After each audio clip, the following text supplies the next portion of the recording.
భయం పట్టుకున్నది. తెలంగాణ పార్టీలకు కవితకం చూస్తూనే వణుకుడుతున్నది. అడుగు అడుగున ప్రజల పక్షాన పోరాటం చేస్తున్నది తెలంగాణ జాగృతి. ప్రతి సమస్య మీద కదం దొక్కుతున్నది జాగృతి. పేదోళ్ల గొంతుకై మారు మోగుతున్నది జాగృతి. అందుకే కవితక్క మీద మళ్ళోసారి కుట్రలకు తెరలేపుతుండ్రు.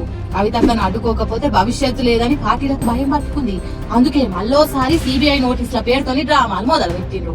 ఆధారాలు లేకపోయినా సరే కావాలని కేసులు పెట్టిండ్రు. అన్యాయంగా కేసులు ఇరికించిండ్రని రౌస్ అవెన్యూ కోర్టు కేసును కొట్టేసినా సరే, క్లీన్ చిట్ ఇచ్చినా సరే మళ్ళోసారి సిబిఐ నోటీసుల పేరుతోని భయపెట్టాలని చూస్తుండ్రు. భయపెడితే భయపడడానికి కవితక్క వంటింటి కుందేలు కాదు. పోరాటాల పురిటి గడ్డ తెలంగాణ గడ్డ మీద పుట్టిన శివంగి. నోటీసులతోని భయపెట్టి తెలంగాణ జాగృతి పోరాటాలను అడ్డుకోలేరు. అక్రమ కేసులు పెట్టి ప్రజల పక్షాన అండగా నిలబడుతున్న కవితక్కను ఆపలేరు. అరచేతిని అడ్డం పెట్టి సూర్యుని అడ్డుకోలేరు.